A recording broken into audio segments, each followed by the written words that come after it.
안녕하세요. 다이어트 코치 김한영입니다. 유튜버이자 트레이너인 간고라는 사람이 있습니다. 이 사람은 약물을 사용해서 몸을 만들었는데 약물 부작용이 생긴 후에 약물의 위험성을 알리는 약투로 TV에 출연도 하고 유튜브를 하면서 유명해진 사람입니다. 간고라는 예명은 간지나는 고자라는 뜻이라네요. 간지나는 고자보다는 간사한 고자가 더 어울리는 것 같습니다. 그가 하는 행실을 보면 실리만을 쫓아서 간에 붙었다 쓸개 붙었다를 하며 거짓말과 말바꾸기를 아무렇지도 않게 하더라고요. 그리고 유명세를 이용해서 운동에 대해서 잘 모르는 헬린이들에게 호르몬 컨트롤이라는 말로 사기를 치며 고액의 PT비를 받아서 논란을 일으키고 있습니다. PT 1회에 50만원이랍니다.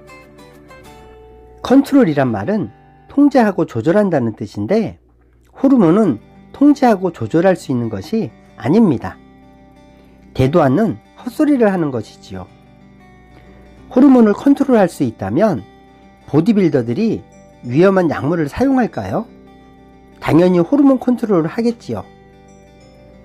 호르몬은 우리 몸의 자율신경에 의해서 적절하게 조절이 되고 있습니다. 근성장에 가장 크게 관여하는 호르몬은 남성 호르몬과 성장 호르몬입니다. 그래서 보디빌더 중에는 이런 호르몬 주사를 맞아서 몸을 만드는 경우가 비일비재합니다. 더 빠르게, 더 크게 근육을 키울 수 있기 때문에 부작용의 우려가 있음을 알면서도 그 유혹에 빠져드는 사람들이 많지요. 그리고 약물을 사용하지 않는 내추럴 보디빌더는 약물을 사용하는 로이더들을 이기는 것이 현실적으로 어렵기 때문에 약물에 손을 대는 경우도 있습니다. 건강이 우선이 되어야 합니다. 약물을 사용해서 몸을 만들면 안 됩니다. 이 약물의 부작용으로는 심장마비, 피부조직 괴사, 여성형 유방, 여드름, 간암과 무정자증, 고환위축, 발기부전 등의 성기능 장애와 뇌 또는 척수신경 손상으로 인해서 영구적인 신경정신장애 등이 발생할 수도 있습니다. 다시 말해서 매우 위험한 약물입니다. 또 다른 문제점은 이런 약물을 사용해서 몸을 만들면 그 몸을 유지하기 위해서는 계속해서 약물을 사용하게 된다는 것입니다. 그에 따른 부작용의 위험도 점점 더 커지겠지요. 약물로 몸을 만들 것이 아니라 운동을 통해서 더 많은 남성 호르몬과 성장 호르몬이 분비되도록 하시면 됩니다. 운동을 하면 근육이 성장되는 것은 근육에 자극을 주기 때문이기도 하지만 운동을 통해서 호르몬의 분비가 늘어나기 때문입니다. 운동을 통해서 호르몬의 분비를 늘리려면 강도 높게 트레이닝을 할 필요가 있습니다. 호르몬은 우리의 의지대로 조절할 수도 없고 조절해서도 안 됩니다. 이해하기 쉽게 비유를 하면 1톤 화물차에는 1톤 이상을 실으면 안 되는데 욕심 때문에 인위적으로 1톤 이상을 실은 것과 마찬가지입니다.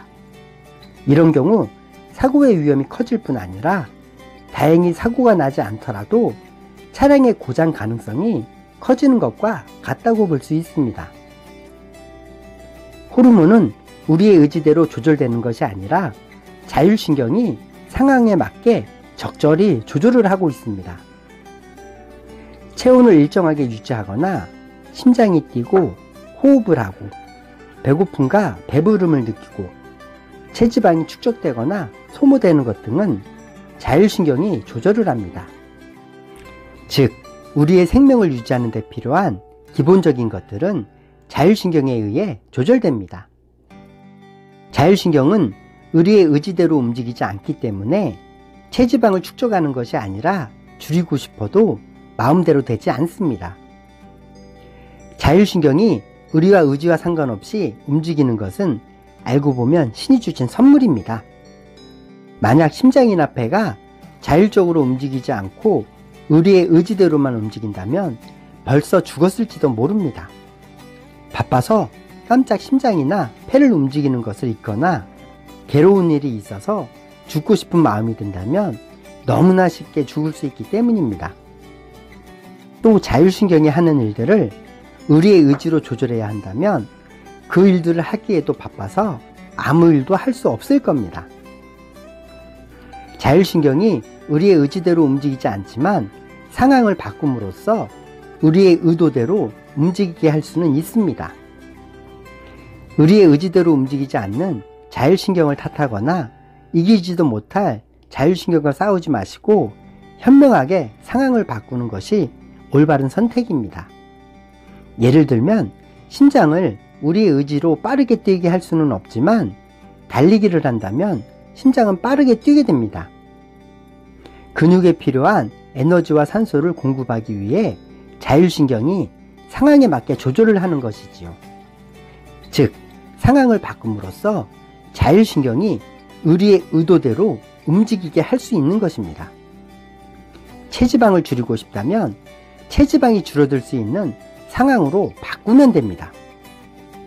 체지방을 축적시키는 대표적인 상황들은 한 번에 많이 먹거나 배고픔을 느끼는 공복 시간이 지나치게 길거나 소비 칼로리보다 많은 칼로리를 섭취하거나 오랜 시간 동안 스트레스를 받는 것들입니다. 반대로 체지방을 줄이기 위해서는 세끼에 적당한 양을 섭취하시고 제 시간에 규칙적으로 식사를 하고 식사량을 지나치게 제한할 것이 아니라 에너지 밀도가 낮은 식품으로 포만감을 느낄 정도로 섭취하고 섭취 칼로리가 소비 칼로리보다 낮은 칼로리 적자 상태를 만들고 스트레스를 받지 않도록 하는 것들입니다. 호르몬 컨트롤 얘기를 하다가 또 다이어트 얘기로 마무리하네요. 아무튼 건강하고 멋진 몸매 만드시길 응원합니다. 끝까지 시청해 주셔서 감사합니다.